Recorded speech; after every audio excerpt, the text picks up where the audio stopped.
Afghanistan, south of the 94. Little situation report. In about 21-day stretch, we've been in 19 firefights. The man you see before you today, Corporal William Kyle Carpenter, should not be alive today. Hand grenades are one of the most awful weapons of war. They only weigh about a pound, but they're packed with TNT. It happened so suddenly. If one lands nearby, you have mere seconds to seek cover. But are you just thinking like, this is my time, this is it? So I don't remember what I was thinking. I stepped up when I needed to. This United States Marine faced down that terrible explosive power with his own body to protect a fellow Marine. How did you not die? That is the million-dollar question. And I closed my eyes for what I thought was going to be my last time on this earth. The Medal of Honor to Lance Corporal William Kyle Carpenter, United States Marine Corps.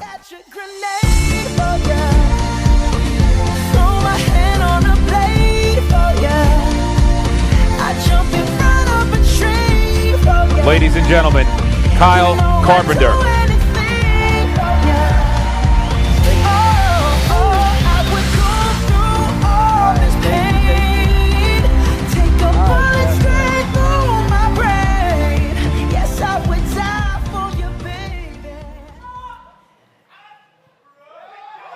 Right?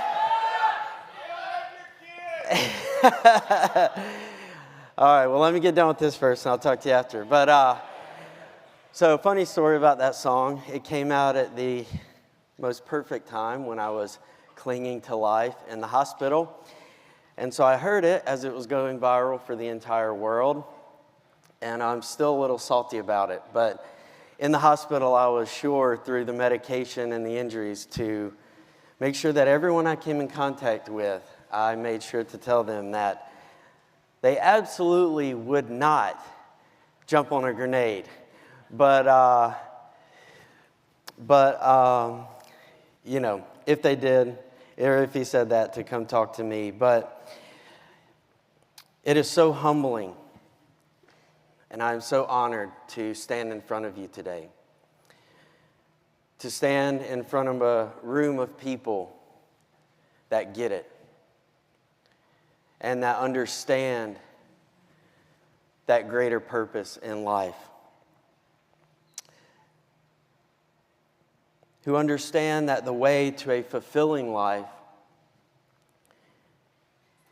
is to serve others and to give more than you take on this journey. So to all of you in here, and especially the veterans who wear a different uniform than that of a police officer, I want to go beyond thank you, and I want to remind you that you raised your right hand and that you took that oath when so few others would.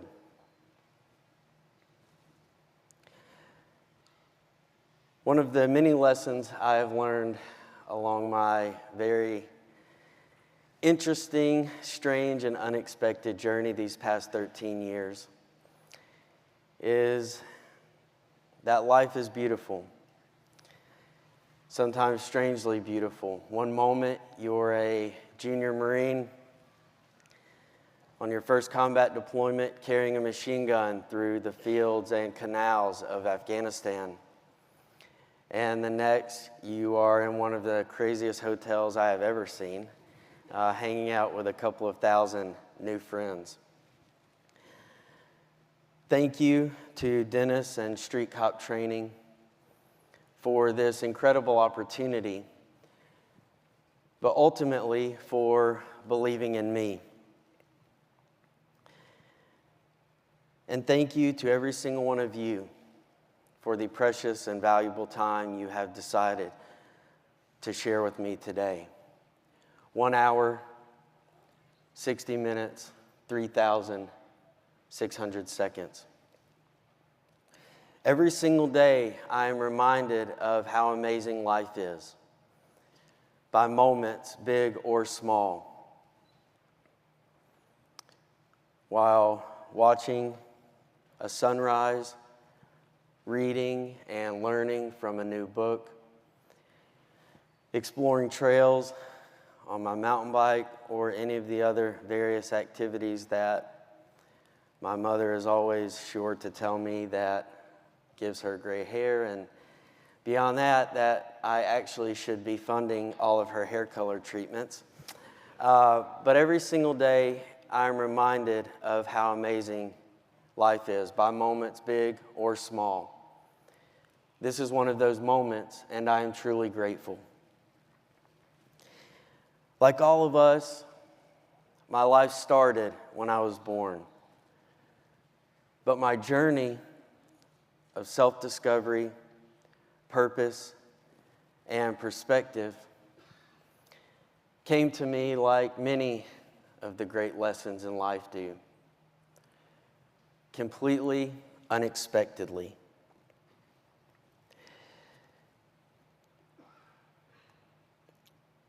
My journey of self-discovery, purpose, and perspective began as I lay bleeding out on that hot, dusty rooftop in Marjah, Afghanistan.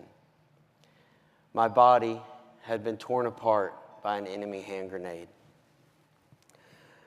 On November 21st, 2010, myself and a fellow Marine and best friend were on top of a roof, providing a lookout security position, when the Taliban initiated a daylight attack, an attack that would change my body and my life forever.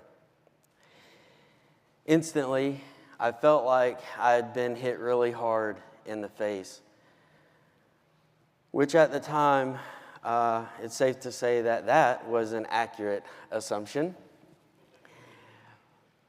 My vision was as if I was looking at a TV with no connection, just white and gray static. And my ears were ringing extremely loud, just as they are this very moment that I'm speaking to you. And what followed can only be described as the most extreme disorientation. As I continued reeling from the blast, I tried, like any good Marine would, to push myself up and to shake it off.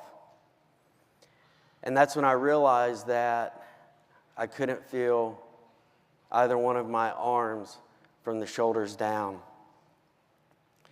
which planted that first seed of internal panic. I struggled to arrange the fragmented pieces until something even more strange than what I was currently experiencing began to occur. And that was the sensation of warm water being poured all over me. Now, keep in mind, I was extremely confused.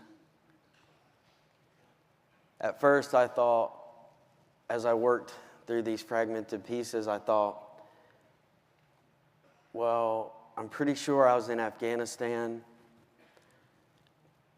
I'm pretty sure I was on a roof, but what could have injured me this bad on a roof? Maybe I got off of the roof, I went on a patrol, stepped on an IED, and this roof is just the last thing I can remember.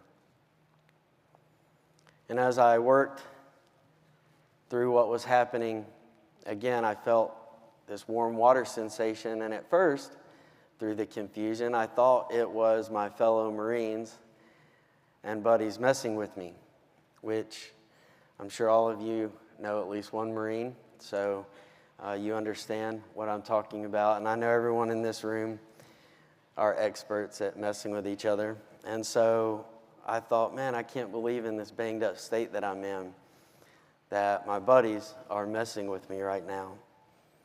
Until that final piece allowed the other ones to fall into place, and I realized that what I was experiencing, unfortunately, was not my buddies messing with me.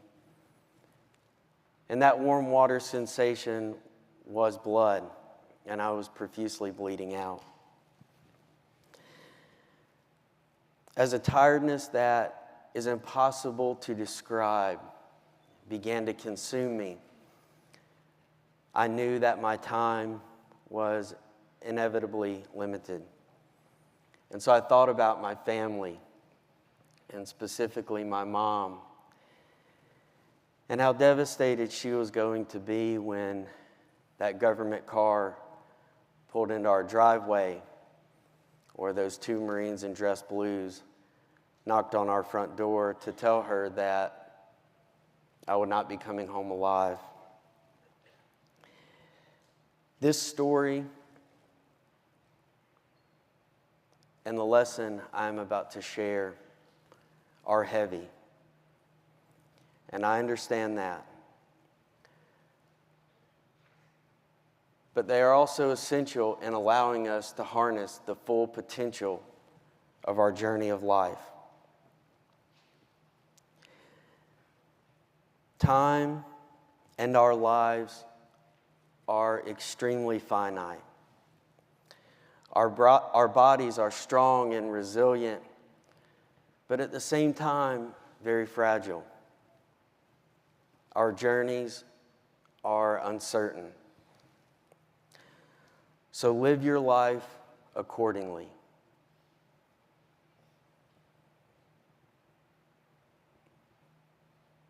After I thought about my family and my mom, the darkness began to close in for what I was sure was going to be the last time on this earth.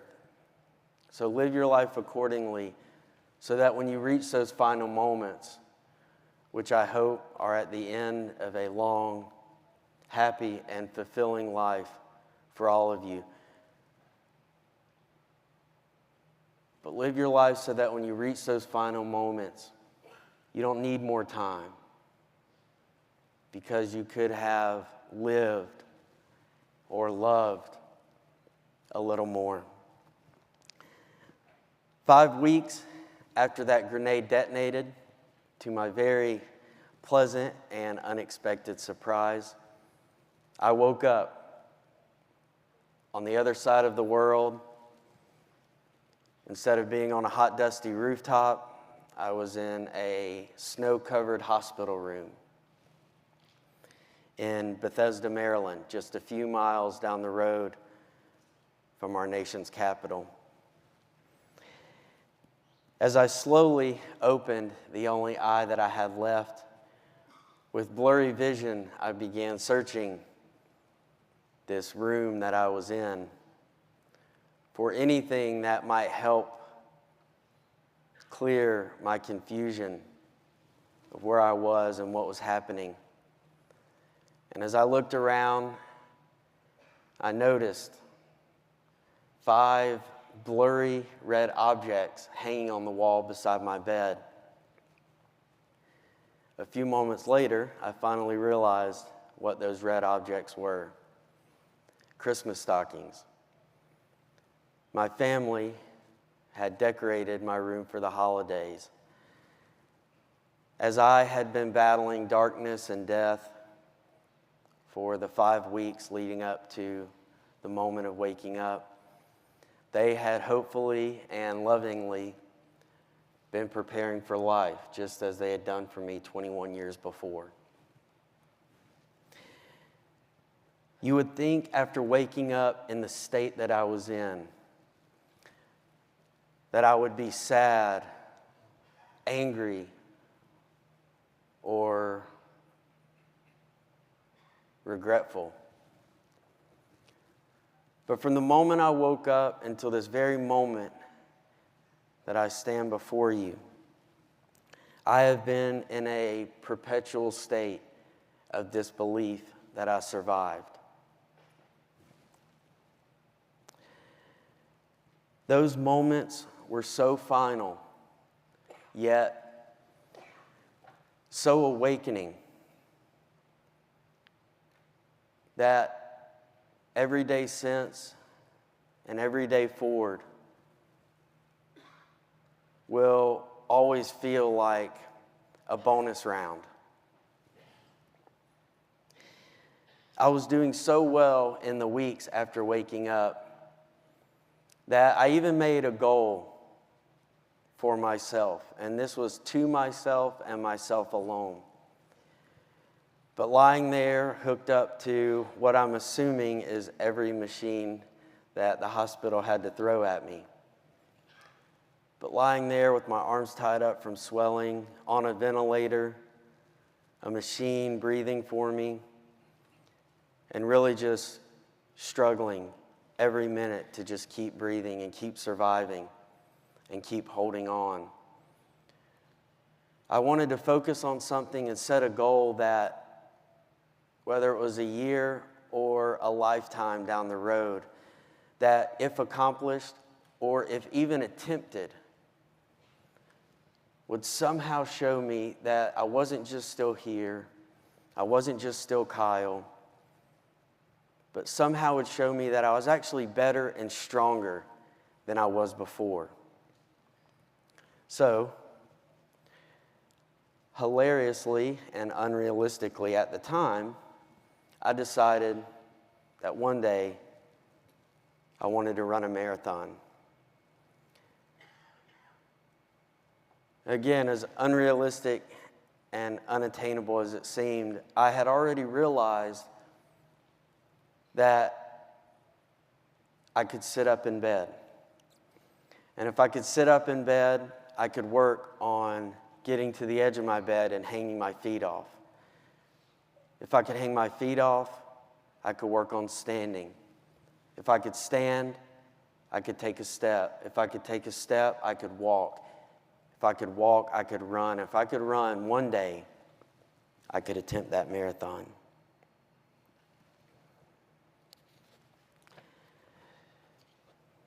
Humans are amazing and resilient creatures. Sometimes lazy, as we all know, but when necessary, we can adapt to almost any situation or environment necessary. We get knocked down, we get back up. And what do we usually say? Oh, I'm fine, I'm okay, I just need some time. Yeah, I'm all good, just give me a day. But sometimes these moments can lead to life's most difficult and unexpected hardships, which is exactly where I was headed in the spring of 2011. I finished the inpatient period of my recovery, got off all of my life-saving machines,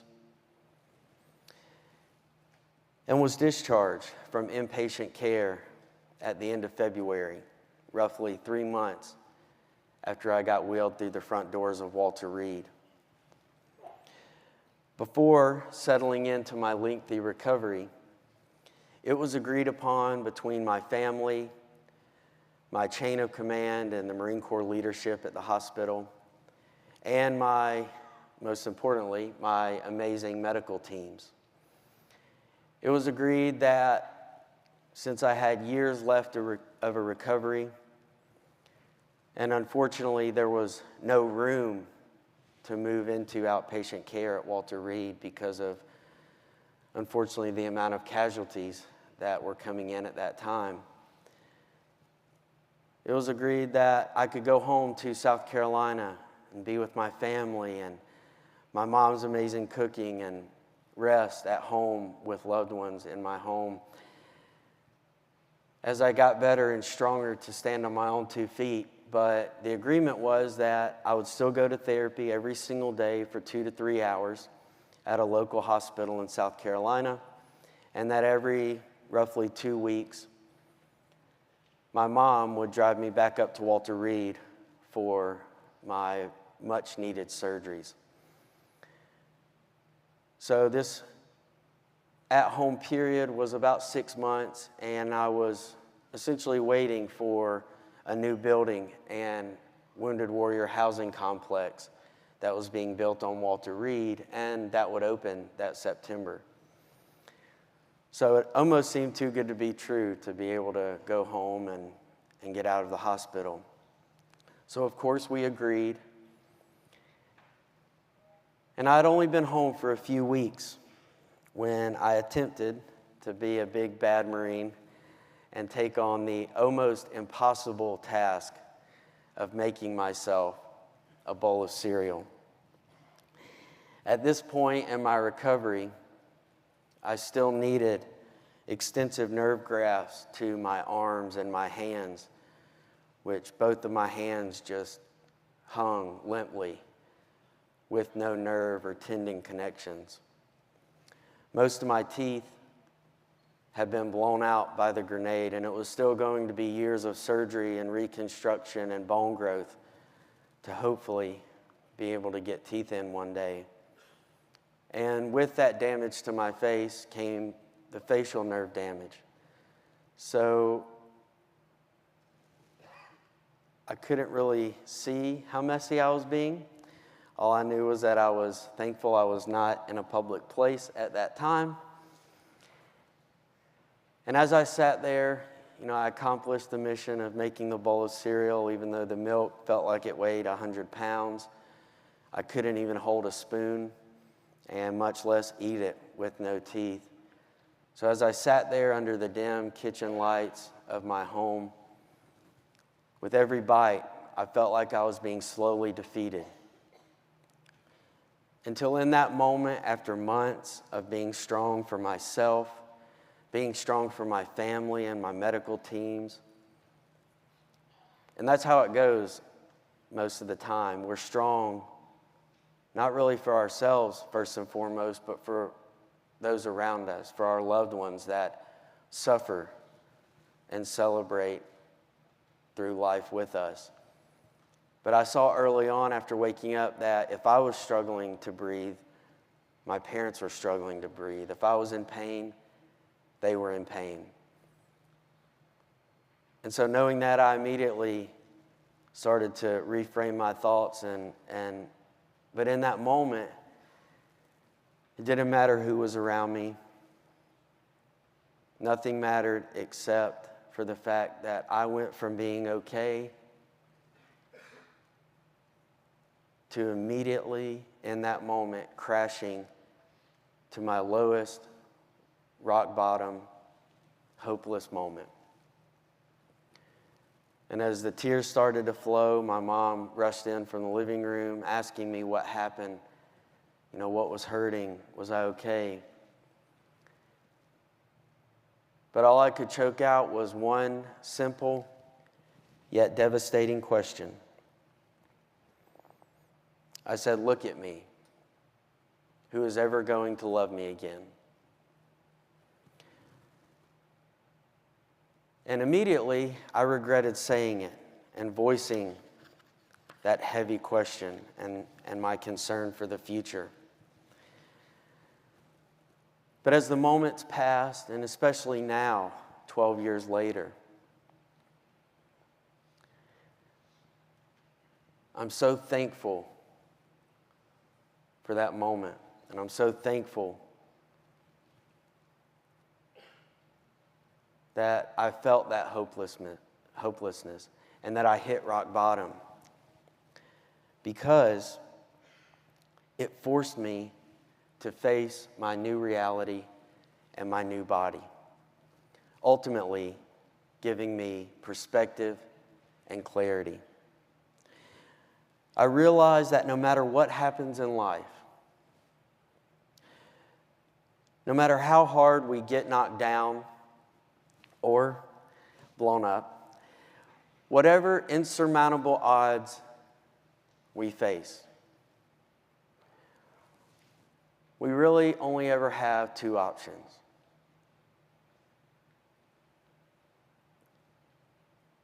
And those are that we can get up and take that small, shaky, uncertain step forward, or we are going to sit at that kitchen counter for the rest of our lives.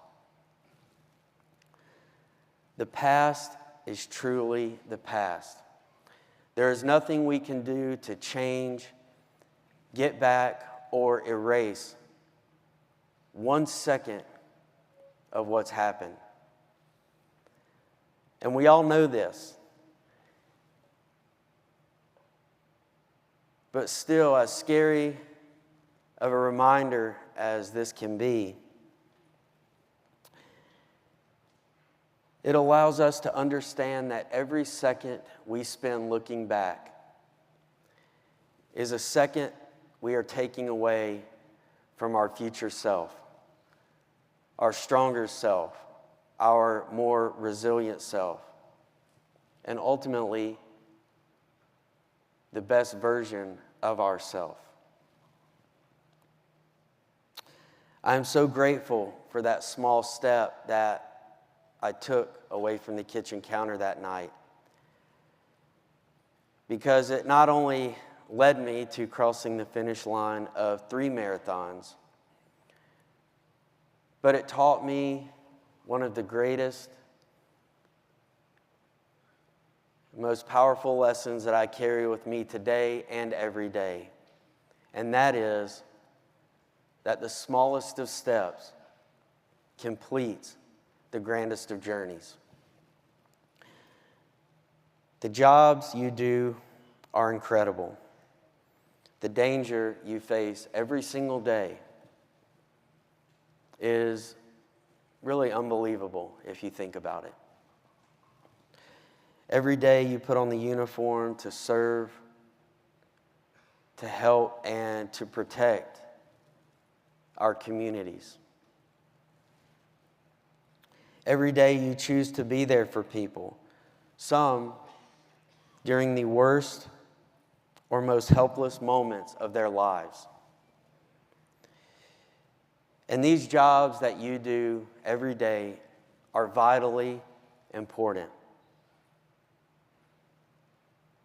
And as we see from this conference and you wanting to get better and to learn, are also uniquely complex. But they are all jobs and roles that play into one central theme: impact.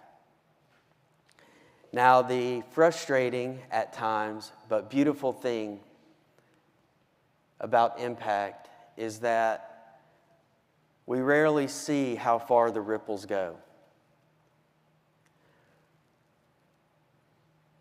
Like a rock thrown into a pond, at first they're small and close together. But as they travel outward, they grow, and they grow further apart, and they grow larger until we can no longer see them, but they are there, continuing to move outward and away from us.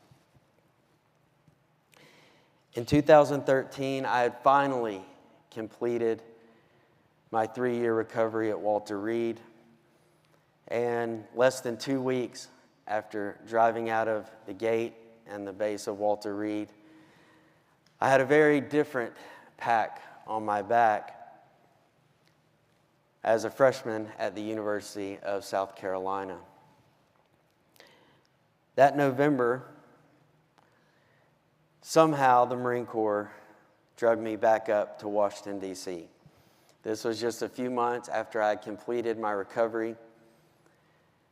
Again, I was only a few months into the next chapter of my life and where I felt like my purpose was. But for any of you that know Marines, every year we celebrate our birthday in November. We're very proud of our history and our traditions and where we've come from. Most would probably say obnoxiously so. But with that said, every year we get together and we celebrate our founding.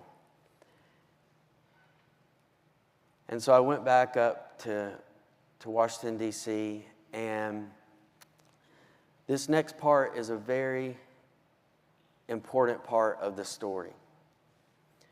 This was years before I was a Medal of Honor recipient.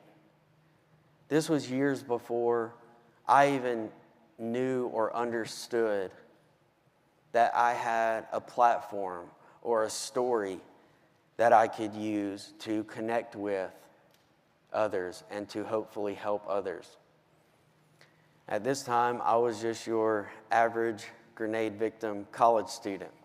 So the only people that really knew about my story were those that had followed a Facebook page that my parents started while I was clinging to life called Operation Kyle, and it was just a mass update system. And so there were a few people that were familiar with my story so far. And so I was standing there in a meet and greet line, and the Marine that was next in line, as I glanced over, I could tell from the rank on his sleeve and the medals on his chest that he had most likely been in combat since I had been in diapers. And so, like any good junior low-ranking Marine, I began to get nervous and to brace for what I expected to be serious ass chewing that I was about to get for whatever I had done wrong. And I felt bad for all of the nice, sweet, innocent bystanders and people that were around us. But as he got close and we shook hands, it was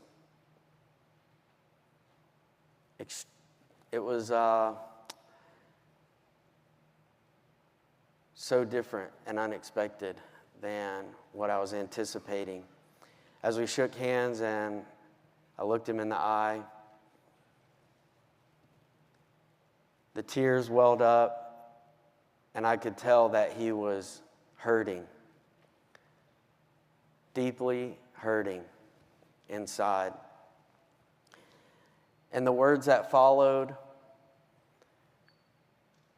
I don't know if I'll ever be able to fully comprehend, but they will be with me forever.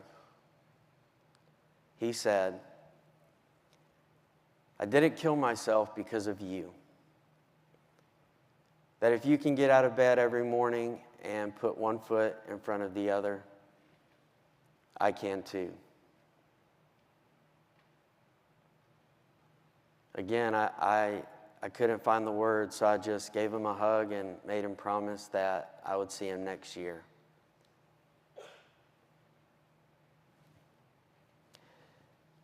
Never forget that the jobs you do have tremendous impact, and sometimes the greatest impact in life goes unseen.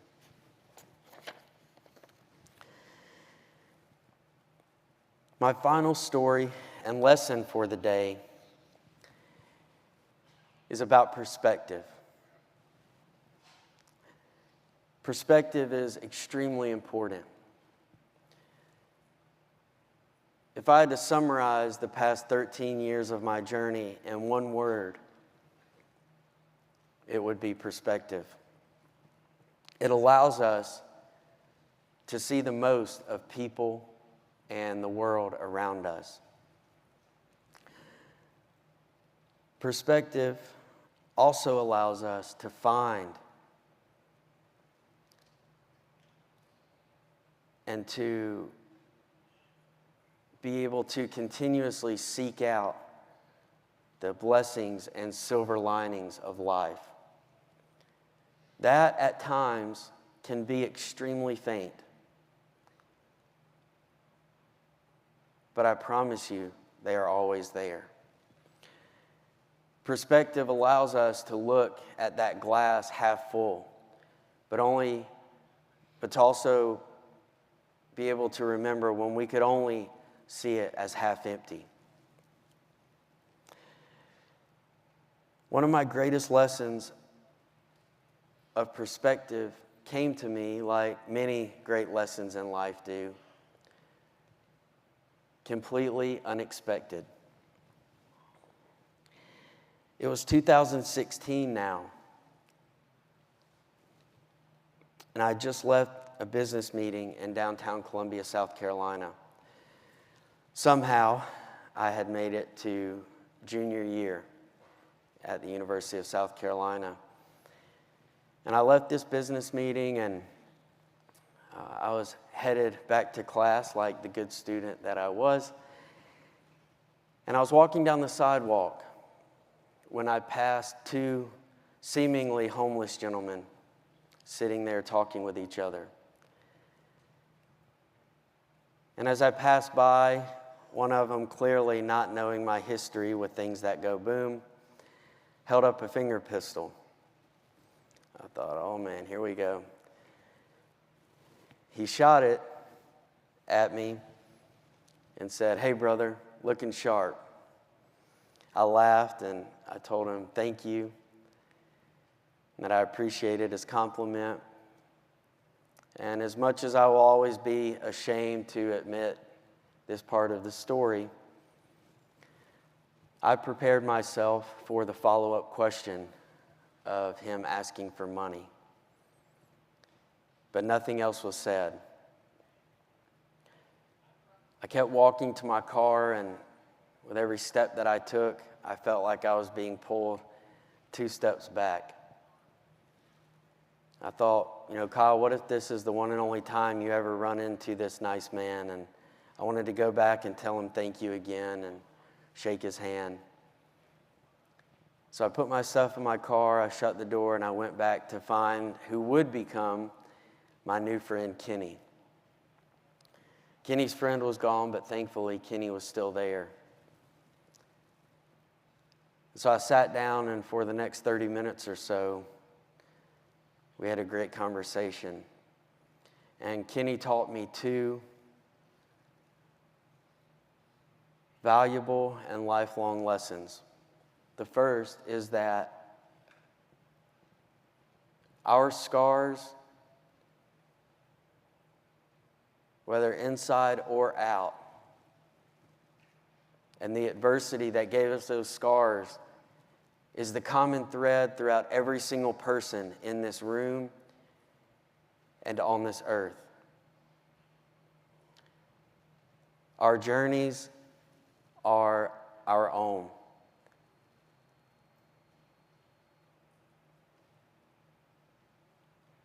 Your journeys are yours. Your victories or struggles, most importantly, should never be compared with anyone else's. Learn from others. But know that your journey is yours. Your struggle is yours. You heal in your own time, in your own way. But through that struggle, and while you're creeping forward towards that light at the end of the tunnel, know that although the person to the right and left of you might have faced different adversity or might have scars from something different than you, we all know what it feels like to be knocked down in life. To wonder if we can get back up. To wonder if there are those silver linings, if we can reach that light at the end of the tunnel. And so as I sat there in a suit and Kenny in clothes that he had been in for probably weeks, Kenny showed me that our scars,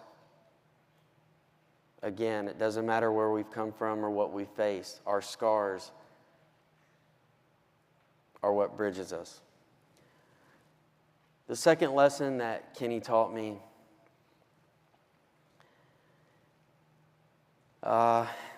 is still tough for me to tell today without getting choked up. As we got ready to part ways and our conversation ended, I was thinking of ways that I could help Kenny.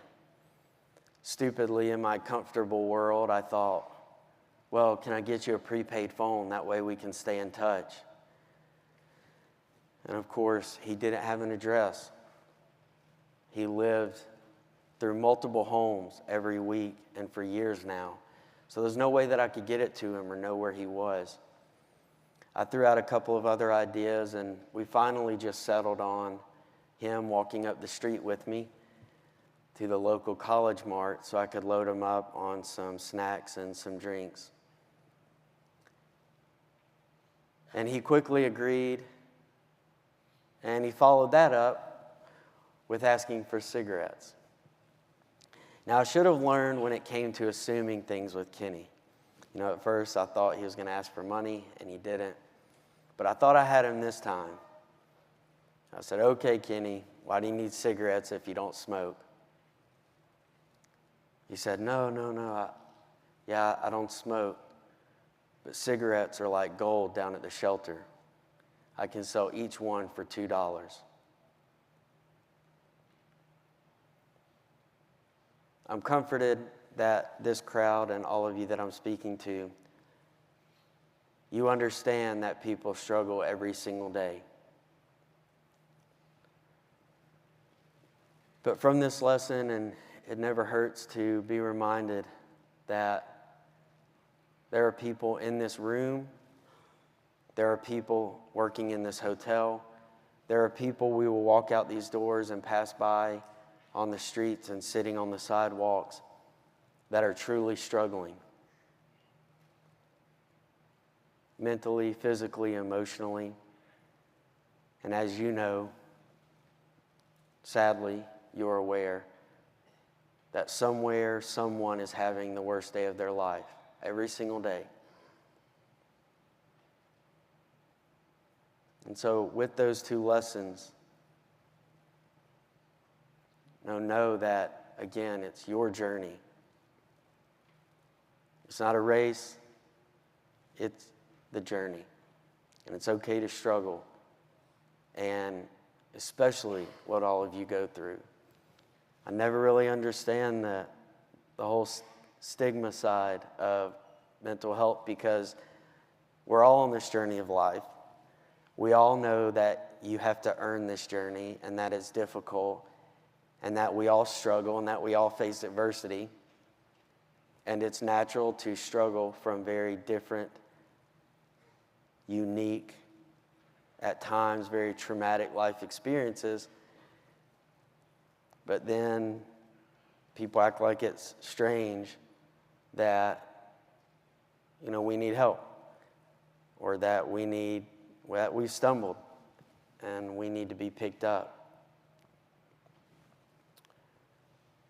Always seek perspective and choose your lens. Before I finish today, I want to remind you, live your life accordingly. The smallest of steps completes the grandest of journeys. Sometimes the greatest ripples in life go unseen. And the power of perspective can change your life and your world. Appreciate the small and simple things. Be kind and help others. Let the ones you love always know you love them. And when things get hard, which they will, trust that there is a bigger plan and that you will be stronger from it. I'm Kyle Carpenter. You are worth it, and you are never out of the fight. Thank you very much.